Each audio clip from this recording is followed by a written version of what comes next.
Hello, everybody. Thank you so much for joining me. For those of you who do not know me yet, my name is Dr. Princess Fumi Hancock. People call me your vision midwife, others call me your compassionate trauma care maestro. Of course, I'm a board certified psychiatric mental health doctor of nurse practice out here in Arizona. So thank you so much for joining me today.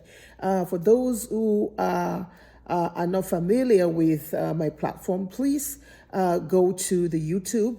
You can find me on Princess of Suburbia, or you can also find me on International Diaspora Network, where I offer you some goodies concerning mental health. And of course, those who love podcasts, you can also find me there on DrFumi. Just say DrFumi with Dr. Fumi, F-U-M-I. You can Google that, and of course, it's going to show you all the platforms that I'm at. So thank you so much for joining me. I wanted to talk to you today about the role and the impact of friendship in our lives. All right, the role and the impact of friendship in our lives. I think about a few weeks ago, I got a chance to kind of reconnect with someone who had a big part and a big role in my life when I used to live in Tennessee. And for some reason, I mean, we had done a lot of things together. We did similar. When you see her, you saw me. When you saw me, you saw her. That was how close we were when I was in Tennessee. And of course, we also did some shows. There were some shows, the Princess of Suburbia, where I invited her to be my co-host, and it was an incredible success. We had a lot of people that watched us. It was just powerful. We would walk on the streets of Tennessee, and people would instantly recognize us through that show. So we were riding up until we just hit a snag. I felt the need that I needed to expand on what I was doing and needed to kind of create platforms for other women where they could come in on podcasts and be known, where I could come in and also do documentaries on them, and so that they can share their trauma stories. So I had that a little separation away from this girlfriend of mine, but sadly, because of that separation, I think we kind of allowed the enemy people to get in the midst of that. And bottom line was that everything just fizzled until a few weeks ago, where we reconnected, and we're really taking it slow to kind of find ourselves back where we need to be again. Why am I sharing this? I'm sharing this to let us know that with what is going on in life right now, where you have people, friends shooting, neighbors shooting each other, children just barely walking on the park and then be shot. Just too much chaos and craziness that is happening around us in the U.S. right now, and also all over the world, frankly. But the U.S., because of the impact of gun and all that, things have become really, really crazy. And I got to thinking that, you know what, life is so short, right? You had some parents who took their children to school in the morning and said, "Hey, sweetie, good morning. I'll see you. Goodbye. Have a great day at school, and I'll see you at the end of school." But then the end of school never came, because the only thing that they heard was a story about somebody going in and shooting their child to death. We have someone whose children was on the lawn just playing, and the ball happened to cross over to a neighbor's. And what did the neighbor do? Shoot the child, shoot the mother, shoot the father. I mean, it's just going crazy. And so I said to myself, life is too short.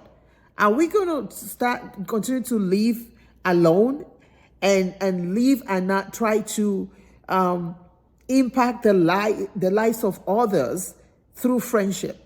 And so for me, reuniting with this girlfriend of mine was essential. It was crucial that we reunited, so that those who thought that it was over, those who go about behind the scenes telling stories that is not true, would know that we eventually got back to where we needed to get back to.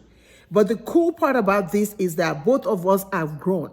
Since then, I've gone on to become a board-certified psychiatric mental health doctor of nurse practice with my clinics. She's gone on to grow her business. She's gone on to even have a doctorate, which I always slammed her on. back then. Like, okay, girl, it's time for your doctorate. And she'd be like, oh God, all right, let me breathe a little. And to see that, the same week that she finished was when we reunited. That was just, if that's not divine, I don't know what is.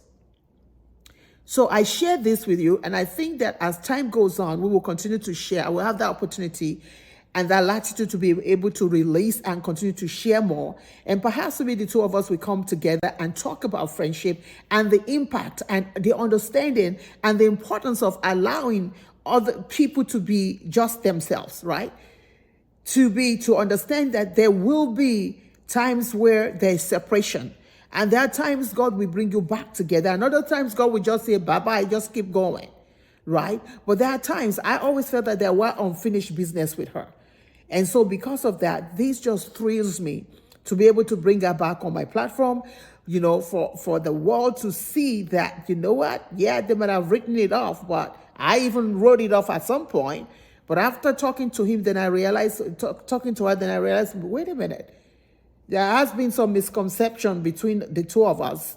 There has been misconception on her part. There's been misconception on my part, simply because we didn't take the time to really sit down and say, tell the truth, tear the veil, and tell the truth about the situation, and be able to just nip it in the bud. But perhaps God has something to do with that too, because now I see her. She's blossomed. I just love what she's doing right now. I see her now, and I see where I am now too. And I know that we have even more that we can use to impact each other. So friendship is pivotal to our mental wellness. For those of us who just say we're cool, we're just staying in the house, not talking to anybody. Yes, I'm one of those, right? I'm one of those. But at the end of the day, we still need people. We need others in our lives too. We can't just live by ourselves and say, okay, this is it. We stay in our own cocoon and our own bubble. And if we're not going out to reach out and touch other people, then we're subject to any kind of misinformation, disinformation out there. We need to get out of our bubbles and begin to reach out. So for myself, being in Arizona here, I've been a little bit skeptical about joining churches, because in California, I was so ingrained in it. Everywhere that I've been and lived, I've been ingrained in it. But for some reason, because of the COVID and just kind of things that's going on right now, I'm not impressed. Frankly, I'm not impressed by some of our pastors right now. I'm not impressed about their stance politically. I'm not impressed. I'm just simply not impressed. And for me, it's hard for me to sit under that kind of, I wouldn't want to even call it anointing, under that kind of person. Because what's the point in, people tell me, oh, it's church, you can just go, you're talking to God. But the point is, if I don't agree with you, it's going to be tough for me to just sit in the church and just be saying I'm singing to God, where the person on the stage, I do not agree with what they're doing, right? As a Christian, I happen to believe that everybody needs to live their life. I don't necessarily have to agree with the way you live your life, but I don't have to choke you with my own either. I don't have to bang your head with my Bible. I think that my life is Bible enough. I think that even in my own imperfections, you can see God's perfection and still be able to say, wow, I see her faith. I see her belief. I see her trust. I see her love. I see her kindness. I see her gentility. Those are the kind of things that I believe that God has called us to do. And so just recently, I got to visit a church, and it was refreshing. Let me say that. I don't know what else is going to happen, but that particular service was refreshing for me because it brought me back to the kind of worship that I was used to. So I don't know what's going to happen. So what am I talking about? Friendship is huge.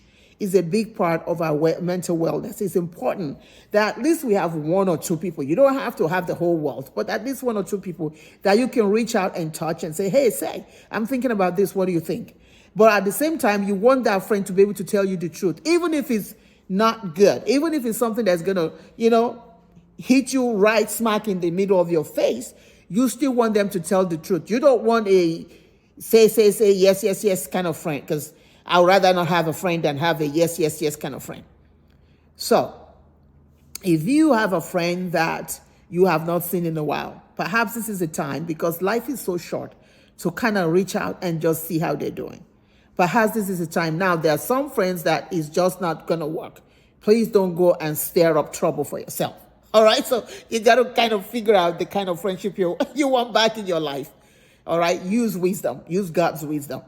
If you have not gotten a chance to check out my podcast, please go to Tear the Veil with Dr. Fumi, Fumi. You can Google it. It's all over the platforms.